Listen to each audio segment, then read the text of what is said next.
नमस्कार दोस्तों, आपका स्वागत है आपके अपने चैनल TGNI वर्ल्ड में। दोस्तों, जैसा कि आप सभी जानते ही होंगे कि 24 फरवरी 2022 से शुरू हुई रूस और यूक्रेन के बीच की जंग को 2 साल से भी ज़्यादा का समय हो गया है, पर अभी तक यह जंग जारी है। इसी बीच एक बड़ी खबर आ रही है कि यूक्रेनी राष्ट्रपति जेलेंस्की की हत्या की साजिश की गई थी, जिसे यूक्रेन द्वारा नाकाम कर दिया गया है। मीडिया रिपोर्ट्स के अनुसार राष्ट्रपति जेलेंस्की की सुरक्षा में तैनात 2 कर्नल रैंक के अधिकारियों को राष्ट्रपति जेलेंस्की की हत्या की साजिश के आरोप में गिरफ्तार किया गया है। इन दोनों ही अधिकारियों पर राजद्रोह का केस दर्ज किया गया है। साथ ही इनमें से एक पर आतंकवादी कार्रवाई में शामिल होने का भी आरोप लगा है।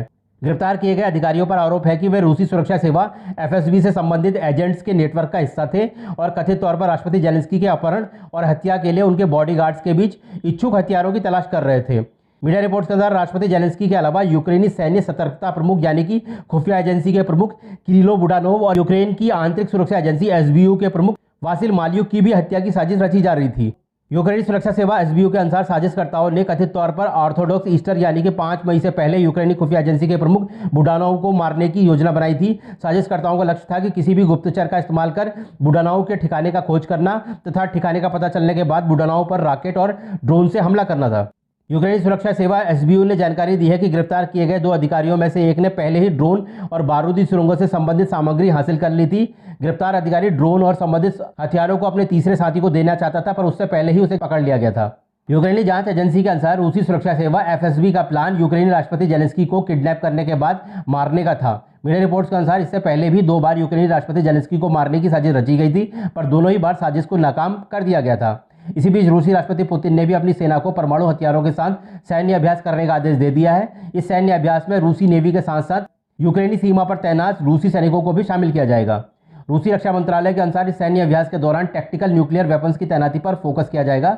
रूसी राष्ट्रपति पुतिन द्वारा परमाणु हथियारों के साथ सैन्य अभ्यास किए जाने का फैसला तब लिया गया है जब नाटो और पश्चिमी देशों ने यूक्रेन की मदद के लिए सेना भेजने की बात कही है। पिछले हफ्ते फ्रांसीसी राष्ट्रपति इमैनुअल मैक्रोन ने कहा था कि अगर यूक्रेन ने मदद मांगी तो वे फ्रेंच सैनिकों को यूक्रेन भेज सकते हैं। वहीं ब्रिटिश विदेश मंत्री डेविड कैमरून ने भी कहा था कि यूक्रेन अगर चाहे तो वह रूस पर हमला करने के लिए ब्रिटिश हथियारों का इस्तेमाल कर सकता है।